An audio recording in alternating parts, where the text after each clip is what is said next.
Welcome to Short-Term Rental Riches, where we'll discuss investing in real estate, but with a specific focus on short-term rentals to help you build wealth faster with as little headache as possible. So I was in the US a few weeks ago at a investment conference, actually not a real estate investment conference. I like to diversify into some other things. So this was primarily a mining and precious metals conference. But something happened when I was staying in the hotel there, and I went to the cafe, Starbucks, and I bought a coffee and I bought a banana. And I didn't check my receipt until I'd already paid. I didn't really question the prices. It did seem very, very high though, and then I looked down at the receipt and realized that I paid $2 for one banana. $2. That is the most I've ever paid for a banana in my life. In fact, for $2 down here in Colombia, you could buy more bananas than you could imagine. So this week, that's all to say, inflation has hit us, right? Inflation is higher than it's been in a 30-year period. In fact, according to the U.S. Department of Labor's latest published data, the U.S. inflation rate for the last 12-month period was 6.2%. That is huge. And as a real estate investor that uses a lot of leverage, this is really important. So this week, I want to talk about inflation, whether or not you should refinance and pull out some of this equity, and a couple reasons why you might not want to. And stay tuned because I want to give you a few of my lender referrals as well. I just closed 3 loans last week and I'm still working on some new ones. So let's go ahead and jump right into it. So as I said, the U.S. inflation rate is higher than it's been in almost 30 years. And from what most economists can tell, from most of the people I follow can tell, that's not going to be slowing down anytime soon.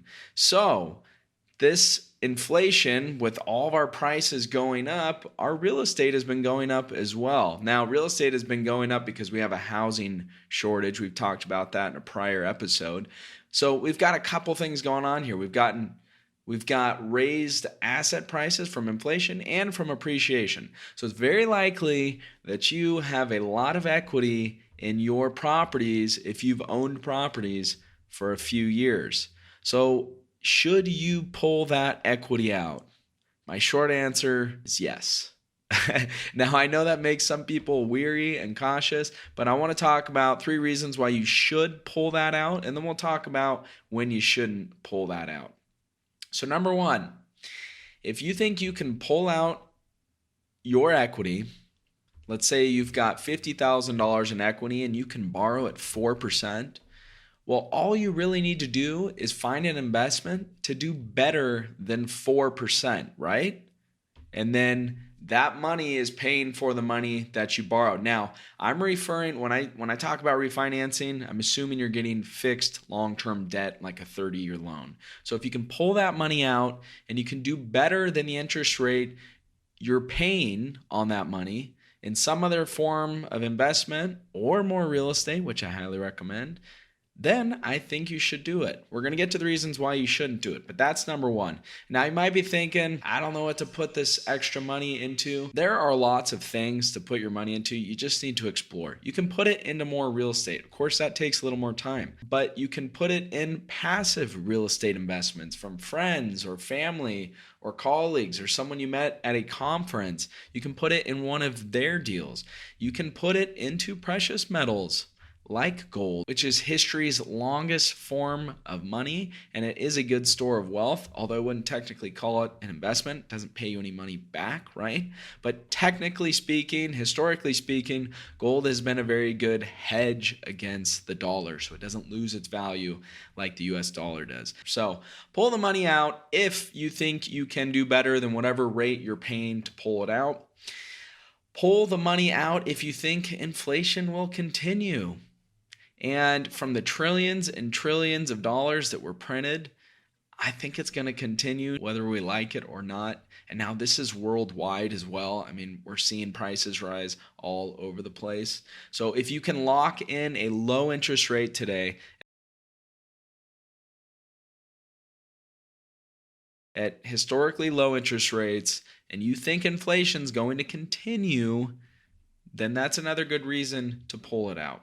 Now, number 3, pull your equity out if you think the market is going down or if you think the market's going to crash. Now, that probably sounds crazy. Why would you want to pull out a larger and have a larger payment when your value of your property is going down? Well, I would say because if you have fixed financing, especially if it's for 30 years, then it doesn't matter what the value of your property is, especially if you're renting it out. Hopefully you are. That's what this show is about. We talk about rental investments, mainly short-term rentals, but these both come into play here. And if you listen to a prior episode, rents are going up.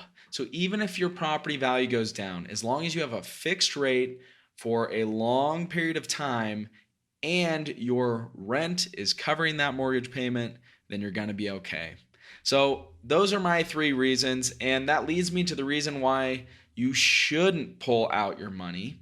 And I've got 2 reasons for you, but the first one I just glimpsed at is if your mortgage payment can't be covered by your rent.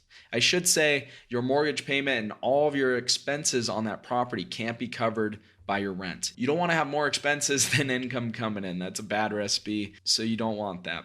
The number 2 reason that you shouldn't refinance, in my opinion, is if you're getting ready to sell. Of course, you don't want to pay a bunch of loan fees, refinance fees, and points and underwriting fees and all these things, and go through the paperwork and the hassle, because these things can take a little bit of time if you're planning on selling your property. But I would say if you're hesitant about selling your property, or maybe you're 50-50 and you don't think it'll be sooner than a year, I think you should really consider still refinancing. So if you're not planning on selling anytime in the near future, then I would very, very much consider refinancing. And this leads me to my next point, which is a really big misconception about real estate prices and our wealth. Let's say you have $10 million in property, but most all of that is in equity. Well, you might think you're rich, but you're not, because equity is not permanent. It's not fixed. It can go away if the market crashes and all that equity you had built up in this $10 million portfolio gets washed away. Well, then you don't have access to it. So unrealized gains are not real until you realize them. So if you fit any of these scenarios where you have equity and you think you can take it out and make more than the money you're paying, I know that you can. You just got to explore a little bit. I would really, really consider refinancing your properties. Like I said, I just did 3 last week. I'm working on more. And again, if you have challenges with the lender, there's lots of lenders out there. You might get denied, but keep trying. I've gotten denied recently. It happens all the time. And I want to give you 3 referrals for lenders that you can check out. So these are all nationwide, by the way, and this is in the US. But the first one is a company I haven't used personally, but I believe that they are specifically geared towards short-term rentals, and that's Host Financial. We'll put links in the show notes, and we will also get these on our recommended resources on our website at restmethods.com. If you haven't checked it out yet, head there because there's a lot of good info. We've got all kinds of different recommendations in terms of furniture and software to use, and we'll have our lenders on there and everything. So, and it's free. So go ahead and check that out. It's at restmethods.com under recommended resources. So Host Financial, this is one option. Visio Lending. Visio Lending is who I just used. Now, I wouldn't say that they were easy to work with. In fact, it was a total pain in the butt. It took a really long time, but we got it done. And this is the thing to remember about getting a loan. You deal with the lender when you get your loan. After that, everything's on autopilot, right? You're probably going to put up your mortgage payments on automatic payments. And if you never changed anything, you'd probably never talk to that lender again. So even though it might be difficult in the beginning, make sure you're shopping around and stick with it until you get something done, because you won't have to deal with that headache after it's complete. So those are 2 referrals. And the third one is a personal broker of mine that I've worked with a lot. And her name's Shannon. She's from Mutual of Omaha. I'll put her information online too. She really knows how to get some loans done. I've done a lot with her too, and she works more with the smaller residential properties, so 1 to 4 units, although she can do some stuff over 4 units as well. So we'll have those in our recommended resources. Make sure you check them out. And I just want to leave you with one comment, and that's that most of the time we're managing our real estate portfolios, but we also have to manage the equity in our real estate portfolios as well. We want that equity to be working for us. And in an environment where rents are going up and we're investors investing in rental property, we're in a good position. So talk to these lenders, talk to any lender you can, really consider your situation. If you have equity, I highly suggest pulling it out. That's what I'm doing. It's going to help you beat inflation. So when you have to pay $2 for banana one day, you're not going to be as upset. So until next week, I hope that gave you a little more insight. Check out our resources, and we'll catch you back here next week.